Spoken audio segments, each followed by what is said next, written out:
Nessa série de lições do livro de Gênesis, nós estamos tendo a oportunidade de estudar detalhadamente alguns assuntos que, em geral, passa despercebida a nós.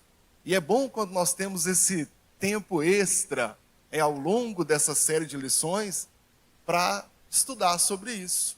E é ótimo. O livro de Gênesis conta a história da criação do mundo. E todo mundo já define como sendo o livro da criação. Não está errado, né? Tanto é que o nome de Gênesis originalmente é Bereshit, é o hebraico para no princípio, no começo.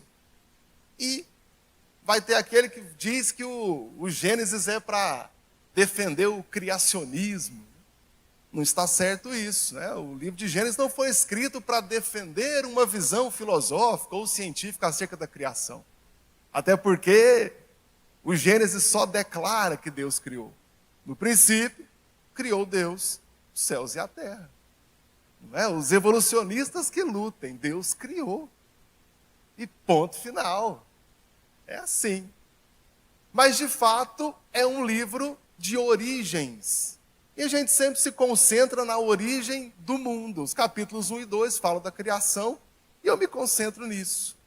Se eu olhar para o ponto de vista histórico, eu tenho a criação do mundo, capítulos 1 e 2, a origem do homem, capítulo 3, a origem das primeiras civilizações e o desenvolvimento delas. Civilizações se desenvolvem, cidades que são fundadas.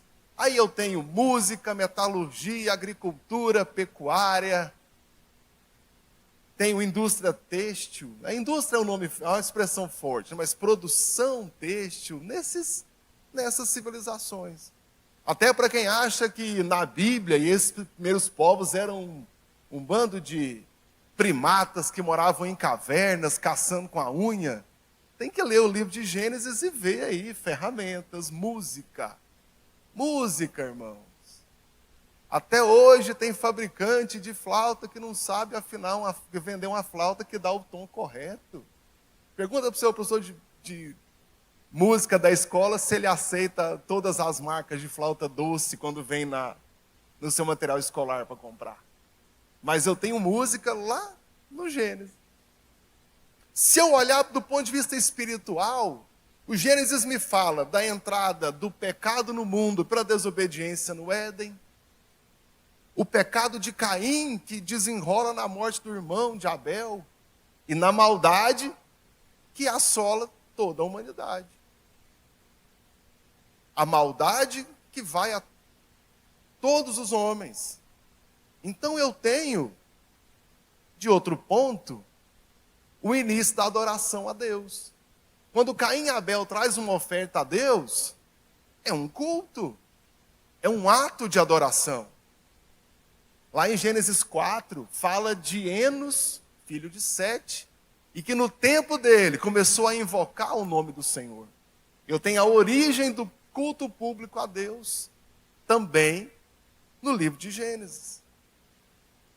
E o incrível, já comentei sobre isso antes, me permita uma pequena revisão, é que o Gênesis destaca a história de muitas pessoas, fala de muitas civilizações, mas o destaque que se dá é que ninguém é medido pelas conquistas, ninguém é medido pelo quanto cresceu, pelo que produziu, mas é medido pelo seu relacionamento com Deus.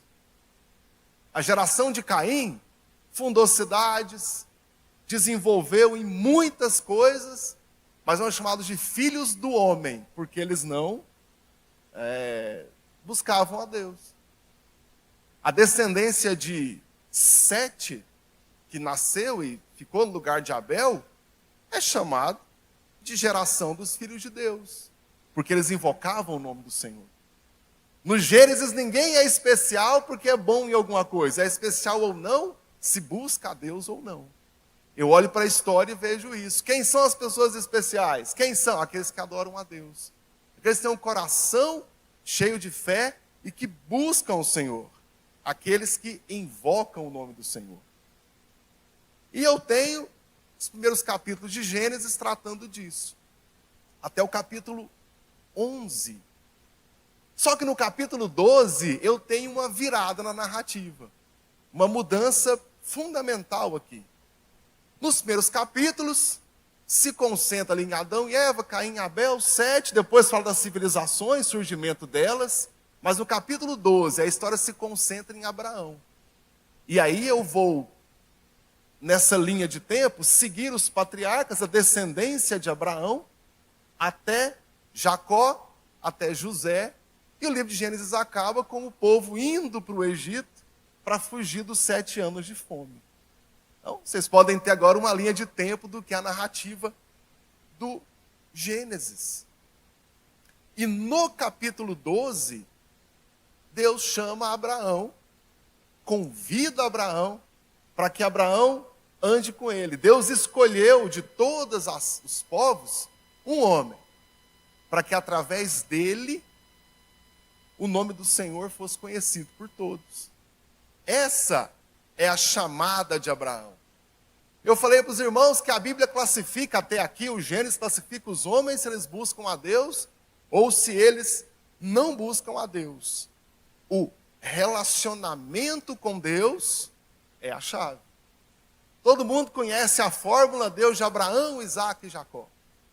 A aliança que eu fiz com Abraão, Isaac e Jacó.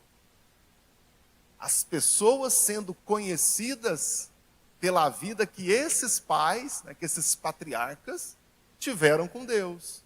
E a aliança que foi feita com Deus. Cada personagem, medido pela devoção. E esse homem que foi chamado em especial, ele se torna especial porque ele recebeu esse chamado e ele responde ao chamado. E Abraão é conhecido por ser o pai da fé. Isso aí todo mundo conhece, só estou contextualizando os irmãos. Abraão não é o pai da aliança, não é o pai da circuncisão, ele é o pai da fé. Porque o grande diferencial de Abraão, a fé que ele tinha em Deus. O relacionamento que tem com Deus, a intimidade que tem com Deus, a confiança, é tudo produto da fé que há no coração dele. Quando Abraão é chamado, ele vivia no meio de povos idólatras, que adoravam a vários deuses. E Deus tirou ele do meio daquele povo. Todo mundo deve saber de cor, Gênesis 12, e o versículo 1. Então, o Senhor disse a Abraão, sai da sua terra, do meio dos seus parentes, da casa de seu pai, e vá para a terra que eu te mostrarei. E farei de você uma grande nação, e o abençoarei. Tornarei famoso o seu nome, você será uma bênção. Até aqui, a leitura simples não destaca que vivia no meio da idolatria. Mas lá em Josué 24, quando Josué já estão na terra prometida, essa aí os irmãos leiam comigo, Josué 24, versículo 12. E fala assim, Josué 24 e o versículo 12. E Josué disse a todo o povo, assim diz o Senhor, o Deus de Israel, há muito tempo os seus antepassados, inclusive Terá, pai de Abraão e de Naor, viviam além do Eufrates e prestavam culto a outros deuses. Mas eu tirei seu pai Abraão de além do Eufrates e conduzi por toda a terra de Abraão e lhe dei muitos descendentes. Eu já vi gente dizer que era muito fácil para Abraão servir a Deus, porque não vivia no meio da corrupção que nós vivemos hoje, não vivia no meio dos problemas que nós vivemos hoje. É muita ousadia falar isso ou total desconhecimento da história de Abraão. Aqui, quando Deus tira ele, Deus está levando Abraão para perto do Senhor, para perto dele, e esse é o chamado. Quando Deus chama Abraão, em Gênesis 12, Deus faz uma aliança com Abraão. A aliança, basicamente, 3 coisas. Deus vai dar uma grande família para ele terá nações como sucessores, e Deus vai dar a terra de Canaã para eles. 3 pontos. Família, nações como sucessores, capítulo 3, verso 16, e Canaã. Capítulo 15, versículo 17. E Até um ponto da história, Abraão é bem-sucedido, mesmo morando longe da família. Ele fica rico, mas ele ainda não tem filho. E como é que Deus pode dar uma grande descendência a alguém que não tem um filho sequer? A ponto que Abraão cogitava dar a herança dele para Eliezer, que morava com ele. E a tradição era essa: se o homem não tivesse filhos, ele deveria entregar a herança para a criança, primeira criança que nasceu na casa dele. Dar a herança, a troca de duas coisas, que era protegê-lo enquanto tivesse idade avançada e dar um enterro digno. Então seria o papel do filho, né? E a herança seria dele. Abraão chega a cogitar isso. Quando Deus chamou Abraão, lá em Gênesis 12, Abraão tinha 75 anos. Já não era exatamente um jovenzinho. Quando nasce Ismael, filho de Agar, era uma escrava da esposa, ele tinha 86 anos. E aqui muita gente às vezes critica a situação e não entende, mas na cultura da época, se a esposa não tivesse filho em até 7 anos, a esposa poderia indicar uma escrava para que tivesse filho com ela, e esse filho seria legítimo. Então fazia parte da, entre aspas, tá, da legislação da época, da cultura da época. Nós temos documentos que demonstram isso. Há documentos da época. Só que esse não era o filho da promessa. E Abraão espera. Quando Isaac nasceu, Abraão tinha 100 anos. Quando se cumpre a promessa do Senhor. No capítulo 22, chegamos especificamente no nosso tema, é quando Deus decide provar a fé de Abraão, pedindo que Abraão sacrificasse Isaac. Que em um ato de adoração a Deus, sacrificasse Isaac.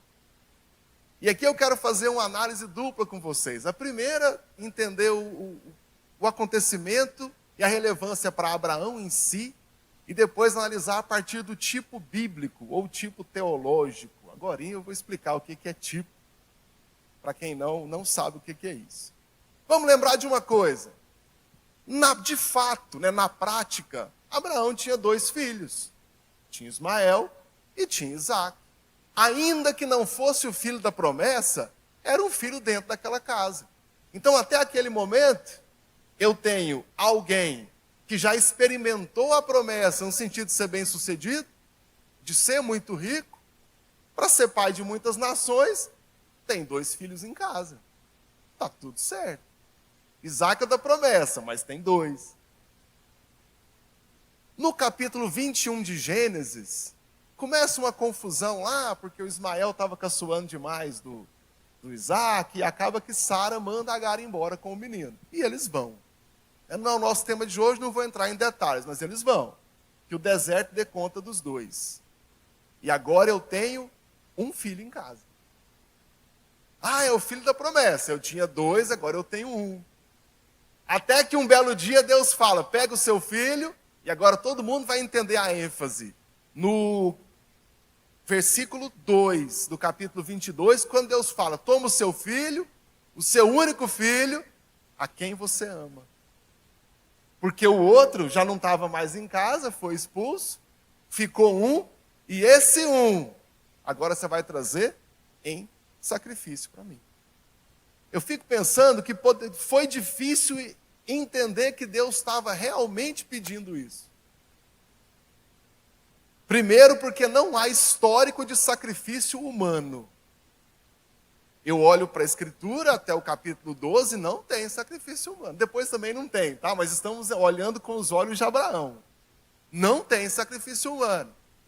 Segunda coisa, Deus me promete uma grande nação, tem 2 filhos, eu perco 1, e agora você quer que eu mate o outro. É isso.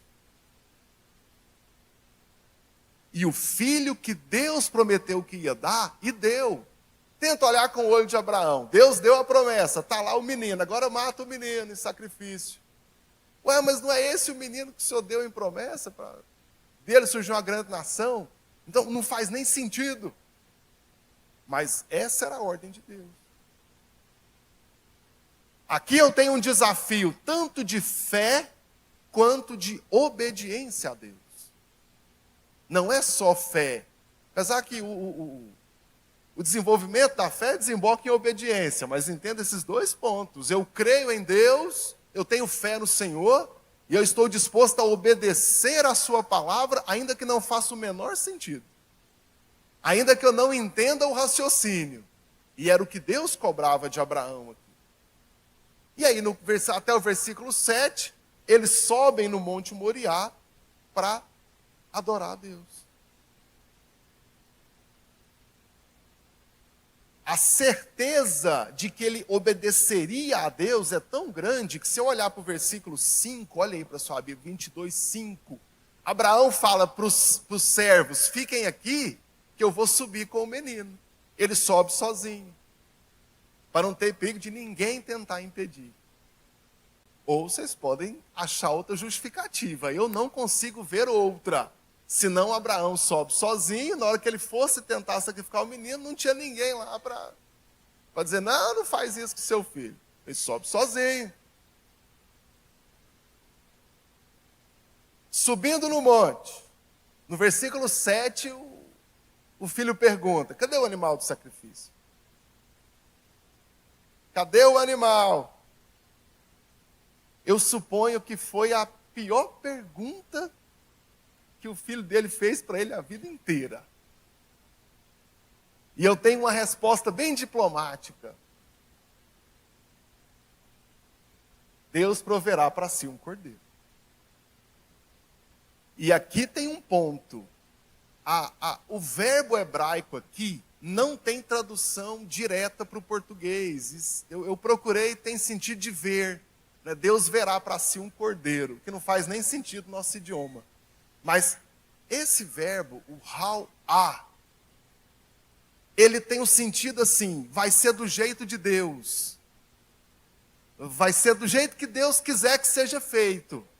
Aí não tem como traduzir isso ao pé da letra, uma tradução de correspondência direta, e foi traduzido para Deus proverá para si um cordeiro. Mas assim, cadê o cordeiro? Olha, vai ser o cordeiro que Deus quiser. Vai ser o cordeiro que Deus providenciar para ele na hora. Tá bom. Isaac ajuda a subir com a madeira para fazer o altar.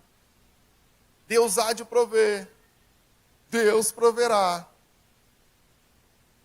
E tem um ponto que os irmãos já comentaram aqui, mas eu preciso reforçar. Abraão creu tanto na promessa e confiou tanto em Deus, que lá no versículo 5 ele dispensa os servos. Observa o uso do plural. Eu e o menino subiremos e, havendo adorado, voltaremos. Voltaremos no plural de eu não volto sozinho. Mais uma questão. Até o Gênesis 12, até o Gênesis 22 aqui, não tinha nenhuma evidência de ressurreição na história. Mas Abraão creu que Deus poderia ressuscitar, ainda que não houvesse nenhuma ressurreição. E a crença na ressurreição já existia antes que houvesse uma ressurreição, para que alguém disse, tem um caso aqui, já tem um precedente. Não, não tinha precedente. Nós temos muita dificuldade em colocar o livro de Jó na linha do tempo da história bíblica. A gente não sabe quando é que Jó foi escrito. Mas pelo modo como Jó se comporta, ele tem um comportamento muito parecido com os grandes patriarcas. Eu posso estar errado, tá? Isso é por minha conta. Eu coloco Jó mais ou menos no tempo dos patriarcas. O acontecimento de Jó. Se eu tiver certo, nos dias de Jó também não tinha ressurreição. Só que no capítulo 14 de Jó, lá no final do capítulo, tem um momento em que ele fala, se eu for para a sepultura, quando o Senhor me chamar, eu ouvirei. Jó também dizendo, se eu morrer e Deus chamar da sepultura eu levanto. Olha a crença naquilo que nunca aconteceu, mas crendo que Deus seria capaz de fazer. É essa fé que Deus nos chama a atenção para que nós a tenhamos. É muito fácil eu ter fé no testemunho do irmão, porque ele sobe aqui, conta o que já aconteceu, então eu acredito e fico feliz pelo irmão. Glória a Deus pelo testemunho. Mas nós somos chamados a ter fé diante daquilo que não aconteceu ainda. Quando o Hebreus fala de Abraão, ele fala, e Abraão creu contra a esperança. Esse é um ponto delicado. A fé de Abraão plena, tão plena que ele chegou a amarrar Isaque no altar, e ele levanta o cutelo, levanta a faca. Vai ser agora. Nessa hora é que ele é interrompido pela voz, e Deus ordena que isso não seja feito. E pronto, é um alívio. Ele não fez.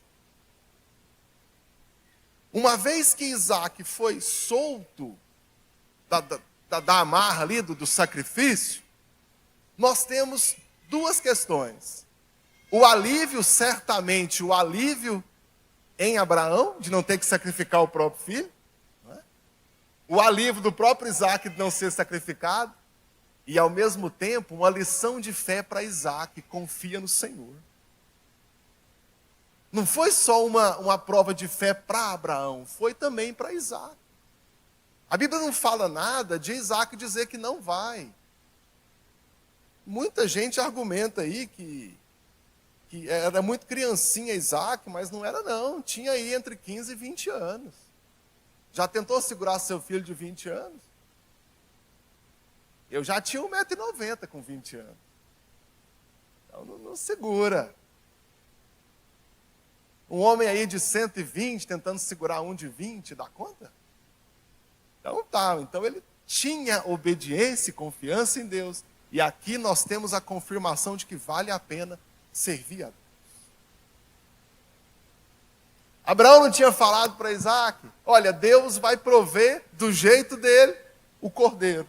E acontece no versículo 13, Gênesis 22, 13. Abraão ergueu os olhos, viu um cordeiro preso pelos chifres no arbusto. Foi lá, pegou e sacrificou como holocausto em lugar de seu filho. Deus protegeu Isaque de passar pela morte. Porque ainda que ressuscitasse, Isaque sentiria a dor da morte. Ainda que ressuscitasse, Abraão sentiria a dor de ter que executar o próprio filho. Deus poupou dessas duas coisas.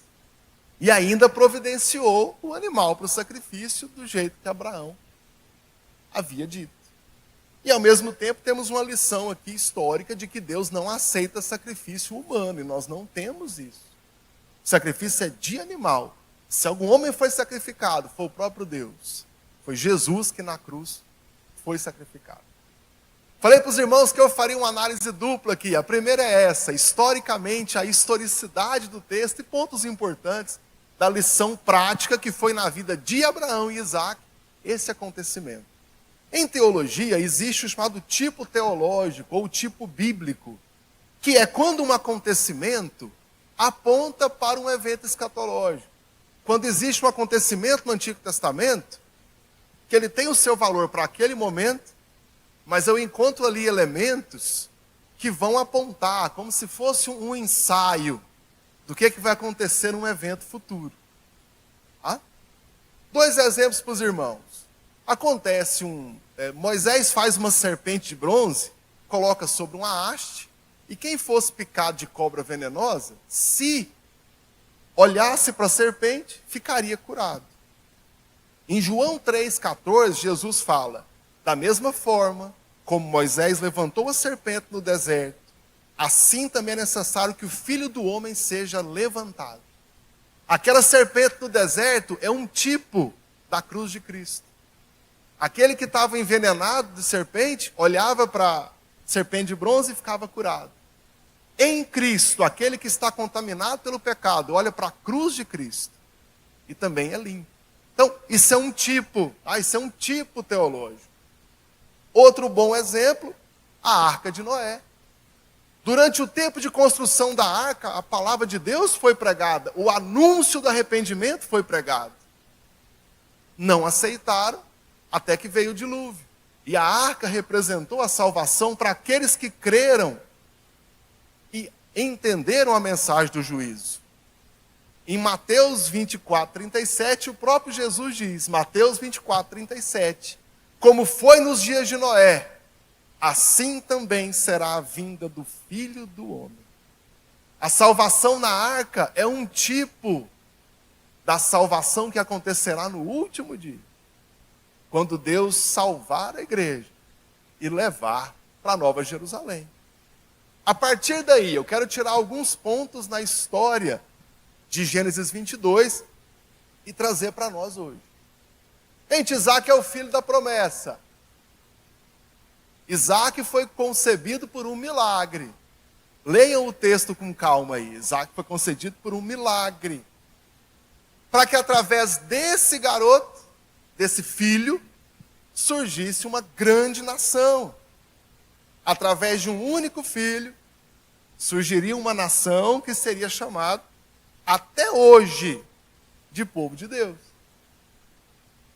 Quando eu olho para Jesus, ele foi prometido ao Antigo Testamento, ele também foi concebido por milagre, e através dele surgiu uma grande nação.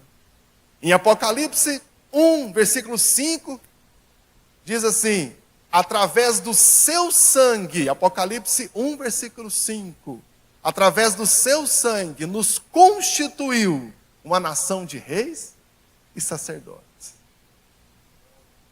Vocês podem imaginar a dor no coração de um pai que estava com a missão de entregar o filho em sacrifício? O único filho a quem tu amas. Mais ou menos 20 anos de idade. Eu tenho 20 anos de relacionamento.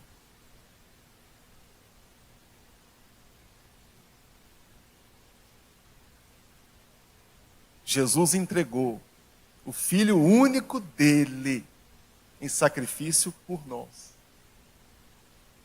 E se eu pensar na Trindade, onde eu tenho um Deus em três pessoas, não são três deuses, não é um Deus de três faces, não é um Deus que se transforma ao longo da história e vai mudando de cara. Eu tenho um Deus em três pessoas.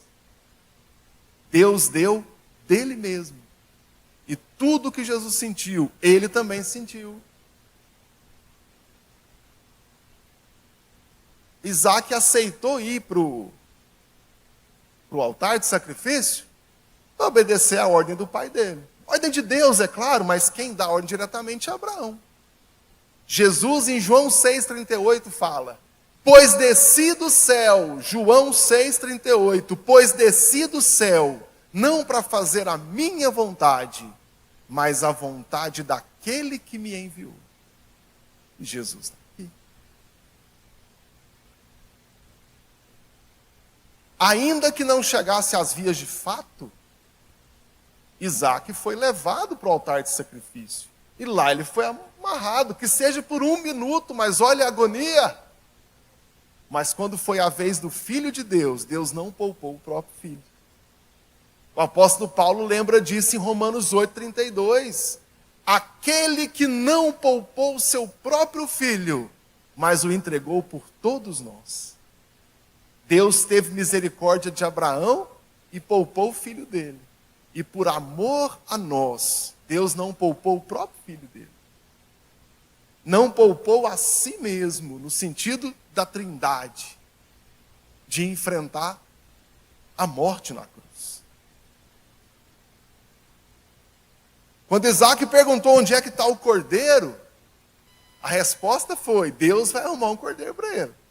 O Senhor vai ser do jeito dele. Expliquei para os irmãos que o verbo hebraico não tem tradução direta. Em João 1,29, sobre Jesus está escrito, eis o Cordeiro de Deus que tira o pecado do mundo. Ele é o Cordeiro de Deus. Enquanto Isaac foi livre daquele sacrifício, porque um cordeiro qualquer foi encontrado lá. Jesus veio ao mundo sabendo que ele era o Cordeiro de Deus, que tira o pecado do mundo. Quando subiu no Monte Moriá, Isaac levou a madeira para fazer o altar que ele mesmo até então seria sacrificado. E Jesus carregou a madeira da cruz até o Calvário. Só que lá ele foi sacrificado. Pelo meu pecado e pelo seu. Jesus carregou a própria cruz. E eu sempre destaco isso. A cruz que era minha. Que eu sou pecador. Eu é que mereço. Mas ele, por amor, sem merecer, foi lá e pagou pelo nosso pecado. A história de Abraão é rica em muitos aspectos, muitos. E eu destaquei com os irmãos o valor espiritual de algumas etapas, e o mais importante de tudo é a fé. É o quanto Abraão foi chamado, e através da fé, ele fez todas essas coisas. Abraão não é especial por si só, ele é especial porque ele recebeu o chamado, ouviu o chamado, creu em Deus e continuou. Abraão cometeu erros ao longo da história, nós temos isso registrado nas Escrituras, mas ele andou com Deus. Talvez o nosso pecado nos afasta de Deus porque nós queremos, porque eu preciso manter a minha fé em Deus, pedir perdão pelos meus pecados e renovar a minha aliança com Deus. E a viver pela fé. A gente pode imaginar a dor que foi para Abraão levar Isaac para ser sacrificado. E eu não paro para pensar no que foi a dor do pai, quando entregou o filho dele, de Deus, quando entregou Jesus, para ser sacrificado pelo meu e pelo seu pecado. E sem que nós possamos dar nada em troca para ele. Sem que nós tenhamos capacidade, nada que eu possa oferecer ao Senhor. Nem homem nenhum pode. E algo que mais me chama a atenção em relação ao sacrifício de Jesus é que ele morre por toda a humanidade. Tem uma turma aí que prega que Jesus morreu só por alguns. Mas em João 3,16 fala que Deus amou o mundo, que deu o seu Filho para aquele que nele crê, tenha vida eterna, não pereça, mas tenha vida eterna. Quer dizer que Jesus morreu na cruz por todos, mas nem todos creram. E mesmo assim, ele morreu por todos. Você já ajudou alguém que não merecia? Já ajudou alguém que te traiu depois? Já fez uma coisa boa por alguém que nunca te fez bondade nenhuma? Jesus morreu na cruz por aqueles que não creem. Morreu na cruz por aqueles que ridicularizam ele. Inclusive pelos que negam a existência de Jesus. Olha o tamanho do amor de Deus. De dar o seu amor ainda para quem não reconhece. Então nós temos dois papéis. Primeiro, ter fé no coração. Crer no Senhor Jesus de todo o nosso coração. Segundo, pregar o Evangelho para que outros também creiam. E que a glória de Deus seja maior nesse mundo, porque nós pregamos o Evangelho. Porque eu creio e convidei outros para crerem também. O nosso grande chamado de hoje é ter fé. Não interessa se eu vivi quantos anos antes de Cristo, ou se eu vivo agora, depois de Cristo, eu vivo pela fé.